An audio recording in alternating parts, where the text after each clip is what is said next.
Hello students, आज के इस चैनल में हम इंटीग्रेशन का एक मेथड इंटीग्रेशंस बाय पार्ट पे डिस्कस करेंगे।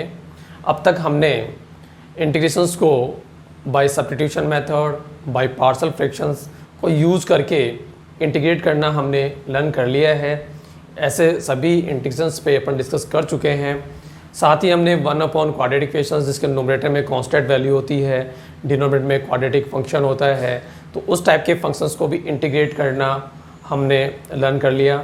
और साथ ही अपन ने linear function upon quadratic functions को भी इंटीग्रेट करना प्रीवियस वीडियो में अपन लर्न कर चुके हैं। आज के इस वीडियो में हम पढ़ेंगे इंटीग्रेशन बाय पार्ट्स। ये जो कंसेप्ट है, ये कंसेप्ट मैं आपको अच्छी तरीके से समझाने का प्रयास करूँगा। यदि ये कंसेप्ट आपको अच्छी तरीके से क्लियर होता है, समझ में आता है, तो आप मेरे इस चैनल को सब्सक्राइब करेंगे, शेयर करेंगे और लाइक करेंगे। तो चलो स्टार्ट करते हैं इंटीग्रेशन बाय पार्ट्स। देखिए, इंटीग्रेशन बाय पार्ट जिसको हम खंड से समाकलन भी कहते हैं। मान लेते हैं कि u and v are two functions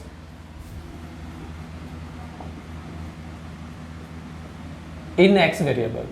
x variable में हमारे पास दो फंक्शन u और v हैं। देन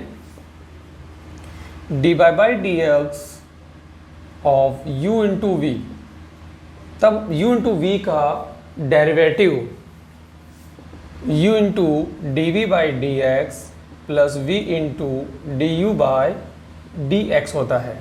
ठीक है, इट मीन्स जब u v को हम x के रिस्पेक्ट में डिफ्रेंशिएट करते हैं तो उसका डेरिवेटिव आता है u into d v by d x plus v into d u by d x. ये अपने डिफ्रेंशिएशन के फॉर्मूलों में सीख लिया था, इस पर अपन डिस्कस कर चुके थे। ठीक है, तो u v का डेरिवेटिव होता है x के रिस्पेक्ट में u into d by d x plus v into d u by d x. तो u v को जब हमने x के रिस्पेक्ट में डिफ्रेंशिएट किया तो ये वाली वैल्यू आई, और जब हम इस वैल्यू को x के रिस्पेक्ट में इंटीग्रेट करेंगे तो क्या आना चाहिए, u v आना चाहिए, क्योंकि डिफ्रेंशिएशन और इंटीग्रेशन दोनों ही एक दूसरे की क्या है, ऑपोजिट प्रोसेस है। तो हम इसको u भी तो लिख सकते हैं, u into v equals to integration of u into d v by d x plus v into d u by d x को जब हम इंटीग्रेट करेंगे तो हमें मिलेगा u इंटू वी। आगे इसको सोल्व करते हैं, इसको हम अलग अलग कर लेते हैं। u into d v by d x का x के रिस्पेक्ट में integration, v into d u by d x का x के रिस्पेक्ट में integration. Okay, u into v. अब हम इसे u into d v by d x का x के रिस्पेक्ट में इंटीग्रेशन के इक्वल जब वैल्यू को लिखते हैं तो हमारे पास वैल्यू आएगी u v minus v into d u by d x का x के रिस्पेक्ट में integration. Okay, it means total value को हमने u into d v by d x के x के रिस्पेक्ट में जो इंटीग्रेशन है उसके इक्वल लिख दिए हैं। ठीक है, अब यहाँ पे देखिए इस फंक्शन में इस इक्वेशन में u into d v by d x का x के रिस्पेक्ट में जो इंटीग्रेशन है वो u into v minus v into d u by d x का x के रिस्पेक्ट में इंटीग्रेशन के इक्वल है। तो इस वाले फंक्शन में हम लेट करते हैं कि u जो है वो हमारा कौन सा फंक्शन है, f(x) है, एंड dv बाई dx को हम लेट कर लेते हैं gx। अब देखिए यहाँ पे dv by dx equals to gx है, तो v इक्वल्स टू क्या होगा, integration of gx। It means v का x के रिस्पेक्ट में डेरिवेटिव gx है, तो gx का x के रिस्पेक्ट में इंटीग्रेशन क्या होना चाहिए, v होना चाहिए। तो v इक्वल्स टू क्या आएगा, इंटीग्रेशन ऑफ gx। इसी तरीके से यहाँ पे u इक्वल्स टू fx है, तो u का x के रिस्पेक्ट में अपन डेरिवेटिव लिखेंगे तो du by d x equals to होगा f डैश x। ठीक है, तो इन सबको ध्यान से रखना है आपको। अब आगे देखिए, अब ये वाली जो वैल्यू है जो हमने लेट की है ये हम इस फॉर्मूले में पुट करते हैं। u के प्लेस पे हमने क्या लेट किया है, fx into d v by d x के प्लेस पे हमने क्या लिया है, gx। तो fx इंटू जी एक्स का x के रिस्पेक्ट में इंटीग्रेशन हम लिखने वाले हैं u ये हमारे पास क्या है भाई fx इंटू v हमारे पास क्या है integration of gx, okay, minus का साइन इंटीग्रेशन का साइन v के प्लेस पे integration of gx, okay, and du by dx, तो du by dx equals to f dash x का इंटीग्रेशन, ओके। तो ये हो गया आपका fx इंटू जी एक्स का x के रिस्पेक्ट में इंटीग्रेशन, जिसको बोलते हैं हम इंटीग्रेशन बाई पार्ट्स का फॉर्मूला, ठीक है। और यहाँ ये एनडीसी समाकलन है, इट मीन्स फाइनाइट इंटीग्रेशन है, तो हम यहाँ पे प्लस में क्या लगाते हैं इंटीग्रेशन कॉन्स्टेंट लगाएंगे, इंटीग्रल कॉन्स्टेंट लगाएंगे, इट मीन्स प्लस सी कर देंगे, ठीक है। तो फाइनली हमारे पास क्या आ गया fx इंटू जी एक्स का x के रिस्पेक्ट में integration fx into integration of g x minus derivative of fx, जो f डैश एक्स लिखा हुआ है उसको मैंने डेरिवेटिव ऑफ x की फॉर्म लिख दिया, and integration of g x, इसके इंटू में इंटीग्रेशन ऑफ जी एक्स था, और टोटल वैल्यू का इनसे जो भी वैल्यू आएगी इस टोटल वैल्यू का अगेन इंटीग्रेशन प्लस सी। तो ये आपका बन गया इंटीग्रेशन बाय पार्ट्स का फॉर्मूला, ठीक है। तो इस फॉर्मूले में fx को हम बोलते हैं फर्स्ट फंक्शन एंड gx को हम बोलते हैं सेकंड फंक्शन।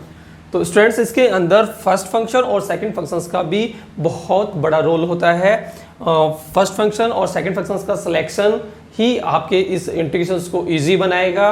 देखिए सेकंड फंक्शन का सिलेक्शन हमेशा उस फंक्शंस को करना है जिस फंक्शंस का आप इंटीग्रेशंस इजीली फाइंड कर सके, उसको हमेशा आपको सेकंड फंक्शन लेना है, ठीक है। और जिसका आप इंटीग्रेशन इजीली फाइंड नहीं कर सके उसे हमें हमेशा फर्स्ट फंक्शन लेना होता है। तो इसके अंदर देखिए फर्स्ट फंक्शन को छोड़ते हैं, सेकंड का इंटीग्रेशन माइनस फर्स्ट का डेरिवेटिव, सेकंड का इंटीग्रेशन, और इन दोनों से जो भी वैल्यू आएगी उस टोटल वैल्यू का अगेन इंटीग्रेशन प्लस सी। अब मैं आपको आगे बताता हूँ कि फंक्शन में फर्स्ट और सेकंड का सिलेक्शन हम किस तरीके से करें ताकि हमें आगे फर्स्ट और सेकंड के सिलेक्शन में दिक्कत नहीं आए और हमारा इंटीग्रेशन बिल्कुल ही इजी हो जाए। आइए देखते हैं फर्स्ट और सेकंड का सिलेक्शन।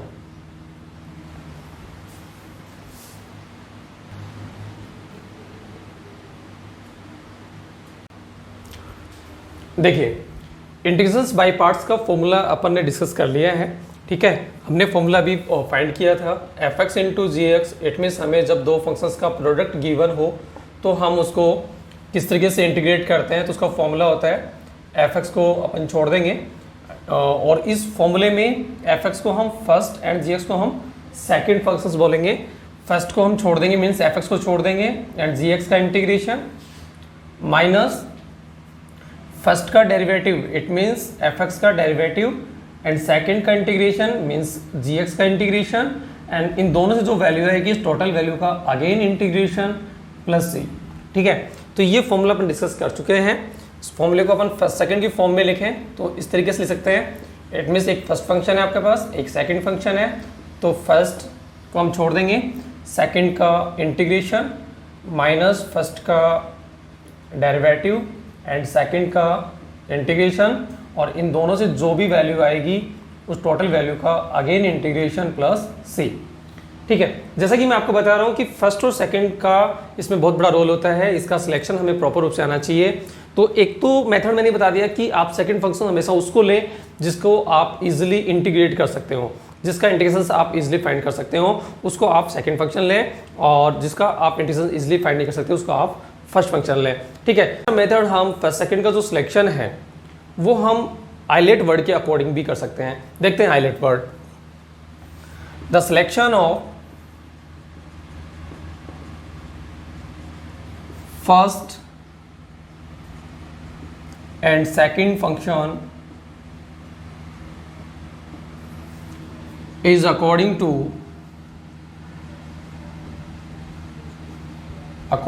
word ILATE. आइलेट के अकॉर्डिंग अपन फर्स्ट सेकंड का सिलेक्शन कर सकते हैं। आइलेट क्या है? आइलेट यहाँ पे ये अलग अलग फंक्शंस को रिप्रेजेंट कर रहा है। इट मीन्स यहाँ पे जो आई है, आई का मतलब यहाँ हो गया inverse function, inverse trigonometric function, inverse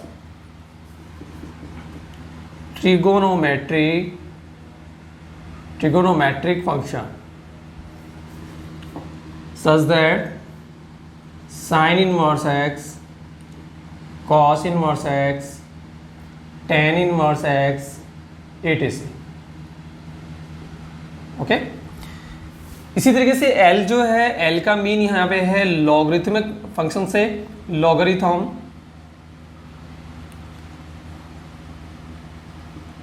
logarithmic function such that log x log x square plus 1 etc. Okay. इस तरीके से L का मतलब लॉगरिथम फंक्शन से है। A का मतलब अलजेब्रिक फंक्शन से है, अलजेब्रिक फंक्शन। इट मीन्स कोई भी नंबर हो, कोई भी न्यूमेरिकल नंबर ले लें आप, x square plus x plus 1, algebraic expression आप जानते हैं, ठीक है। एटीसी इसका मतलब ये एक मतलब अलजेब्रिक फंक्शंस, ठीक है। टी का मतलब होता है यहाँ पे, टी का मीन है trigonometric function, trigonometric functions such that sine x, cos x, tan x etc. Okay. And last E का मीन है यहाँ पे exponential function, exponential function means चर घातांकी फलन, जैसे e to the power x, a to the power x etc. ठीक है। तो ये आइलेट का मीन हो गया कि आई का मतलब यहाँ पे इनवर्स ट्रिग्नोमेट्रिक फंक्शन से है, एल का मतलब लॉगरिथम फंक्शन से है, ए का मतलब अलजेब्रिक फंक्शन से है, टी का मतलब ट्रिग्नोमेट्रिक फंक्शन से है, और ई का मीन यहाँ पे एक्सपोनेंशियल फंक्शन से है, ठीक है। तो ये एक फंक्शंस का समूह है। अब इसमें क्या होता है कि जैसे जो इसका ऑर्डर है, जैसे इनवर्स ट्रिग्नोमेट्रिक फंक्शंस फर्स्ट आ रहे हैं तो इनवर्स को अपन फर्स्ट लेंगे, अलजेब्रिक है लॉगरिथम है वो अलजेब्रिक फंक्शन से पहले आ रहा है, तो जब लॉगरिथम और अलजेब्रिक फंक्शंस का मल्टीप्लिकेशन हमारे पास होगा तो लॉगरिथम फंक्शंस को अपन फर्स्ट लेंगे, अलजेब्रिक को अपन सेकंड लेंगे। इसी तरीके से हमारे पास ट्रिग्नोमेट्री और एक्सपोनेंशियल फंक्शन हो, उसका मल्टीप्लिकेशन हमें गिवन हो, प्रोडक्ट गिवन हो, तो ट्रिग्नोमेट्रिक फंक्शंस को अपन फर्स्ट लेंगे और एक्सपोनेंशियल फंक्शंस को अपन सेकंड लेंगे। जैसे एग्जाम्पल, जैसे यहाँ से एक एग्जाम्पल लेते हैं, सपोज एक्स साइन एक्स आपके पास कोई फंक्शन है और हमें इसमें फर्स्ट सेकंड का सिलेक्शन करना है कि फर्स्ट फंक्शन कौन सा होगा एंड सेकंड फंक्शन कौन सा होगा। तो देखिए इसमें यहाँ पे साइन एक्स ट्रिग्नोमेट्रिक फंक्शन है और एक्स यहाँ पे अलजेब्रिक फंक्शंस है। तो आइलेट में देख लीजिए कि पहले कौन आ रहा है, ट्रिग्नोमेट्रिक फंक्शंस पहले आ रहा है या अलजेब्रिक फंक्शंस पहले आ रहा है। तो देखिए अलजेब्रिक पहले है और ट्रिग्नोमेट्रिक बाद में, तो जो पहले है उसको फर्स्ट लेंगे, जो बाद में आ रहा है उसको हम सेकेंड लेंगे। इसी तरीके से अगर हम यहाँ पे बात करें x cube e to the power x की बात करें, तो यहाँ आप देख रहे हैं कि एक एक्सपोनेंशियल फंक्शन है और एक अलजेब्रिक फंक्शन है। तो एक्सपोनेंशियल फंक्शन तो सबके लास्ट में आया है, तो ये बाद में है, और अलजेब्रिक पहले है, तो जो बाद में है वो सेकंड, जो फर्स्ट में है वो फर्स्ट हो जाएगा, ठीक है। इसी तरीके से अपन अगर x log x की बात करें तो x log x फंक्शन में आप देख रहे हैं एक लॉगरिथम फंक्शन है और एक यहाँ पे अलजेब्रिक फंक्शन है। तो लॉगरिथम और अलजेब्रिक में देखो पहले कौन आ रहा है, पहले लॉगरिथम आ रहा है, तो लॉगरिथम फंक्शन फर्स्ट होगा, और अलजेब्रिक फंक्शन बाद में आ रहा है, तो ये यहाँ पे क्या होगा, सेकंड फंक्शन होगा।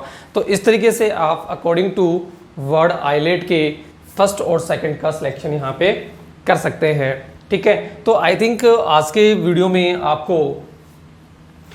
आपको जो कंसेप्ट है इंटीग्रेशंस बाय पार्ट्स समझ में आया होगा, और आपको आइलेट का मेन फर्स्ट सेकंड का सिलेक्शन, फॉर्मूले का प्रूफ भी आपको अच्छी तरीके से समझ में आया होगा। अब हम एक दो एग्जांपल यहाँ पे करते हैं और अपने वीडियो को फिनिश करते हैं। देखिए एग्जांपल नंबर 1, जैसे मान लो हमने लिया है एक्स साइन एक्स और हमें इसे इंटीग्रेट करना है, तो सबसे पहले फर्स्ट सेकंड का सिलेक्शन होगा। तो एक्स साइन एक्स में आइलेट के अकॉर्डिंग आइलेट के अकॉर्डिंग अलजेब्रिक फंक्शंस ट्रिग्नोमेट्री से पहले है, तो ये फर्स्ट होगा और sin x क्या होगा, सेकंड होगा। अब हम फॉर्मूले को यूज़ कर देंगे, तो फॉर्मूले के अकॉर्डिंग देखो क्या करेंगे, फर्स्ट को छोड़ेंगे अपन, यानी फर्स्ट को छोड़ दिया एंड सेकंड का इंटीग्रेशन मीन sin x का इंटीग्रेशन माइनस फर्स्ट का डेरिवेटिव, फर्स्ट यहाँ पे कौन है x, x का x के रिस्पेक्ट में डेरिवेटिव एंड सेकंड का इंटीग्रेशन, और इन दोनों से जो वैल्यू आएगी इस टोटल वैल्यू का अगेन इंटीग्रेशन प्लस c। देखिए x sin x का इंटीग्रेशन होता है माइनस कोस x, x का x के रिस्पेक्ट में डेरिवेटिव 1 एंड sin x का इंटीग्रेशन माइनस कोस x। ठीक है, तो माइनस बाहर आएगा तो माइनस माइनस क्या हो जाएगा, प्लस हो जाएगा, और फिर इसका अगेन इंटीग्रेशन करना है, तो minus x cos x plus cos x का इंटीग्रेशन होगा sin x प्लस c। ठीक है, तो इस तरीके से हम इसको फॉर्मूले को यूज़ कर सकते हैं। एक एग्जांपल और लेते हैं, उसके बाद में नेक्स्ट वीडियो में अपन इससे रिलेटेड जो एक्सरसाइज है उसको सॉल्व करेंगे। एक एग्जांपल और यहाँ पे लेते हैं, जैसे छोटा सा एग्जांपल लेते हैं, जैसे log x को हमें इंटीग्रेट करना हो। देखिए यहाँ पे इनवर्स ट्रिग्नोमेट्री फंक्शंस और लॉगरिथम फंक्शंस को इंटीग्रेट करने के लिए हमेशा आपको इंटीग्रेशन बाय पार्ट यूज़ करना पड़ेगा। अब यहाँ पे log x आपको दिखाई दे रहा है, तो log x के इनटू में हम क्या ले लेंगे, 1 ले लेंगे, और यहाँ पे 1 अलजेब्रिक फंक्शन हो गया, log x यहाँ पे लॉगरिथम हो गया, तो आइलेट में log पहले आएगा और अलजेब्रिक फंक्शन बाद में आएगा, तो log यहाँ पे फर्स्ट होगा, अलजेब्रिक यहाँ पे सेकंड होगा। अब हम यहाँ पे फॉर्मूले का यूज़ कर देंगे, तो फर्स्ट को छोड़ देंगे, सेकंड का इंटीग्रेशन माइनस फर्स्ट का डेरिवेटिव, फर्स्ट यानी log x का डेरिवेटिव एंड सेकंड का इंटीग्रेशन, और इन दोनों से जो वैल्यू आएगी उस टोटल वैल्यू का अगेन इंटीग्रेशन प्लस c। देखिए 1 का इंटीग्रेशन होगा x, तो इसको लिख देंगे हम x log x minus log x का डेरिवेटिव 1/x, 1 का इंटीग्रेशन x एंड टोटल का अगेन इंटीग्रेशन प्लस c। देखिए यहाँ पे log का बेस e है, मैंने आपको पहले भी समझाया है कि इंटीग्रेशन और डिफरेंशिएशन में log का बेस हमेशा e रखना होता है। ठीक है, अब आगे सोल्व करते हैं इसको, तो क्या हो गया हमारे पास, integration equals to x log x minus यहाँ पे x x कैंसिल, 1 का x के रिस्पेक्ट में इंटीग्रेशन क्या होगा, x प्लस c, जिसको हम x into log x minus 1 plus c भी लिख सकते हैं। ठीक है, इस तरीके से हम log x का इंटीग्रेशन फाइंड कर सकते हैं। ठीक है, तो ये अपन ने कुछ 2 एग्जाम्पल लेकर के इसको समझा है। नेक्स्ट वीडियो में हम इससे रिलेटेड एक्सरसाइज को अपलोड करेंगे। आज की क्लास में इतना ही, धन्यवाद।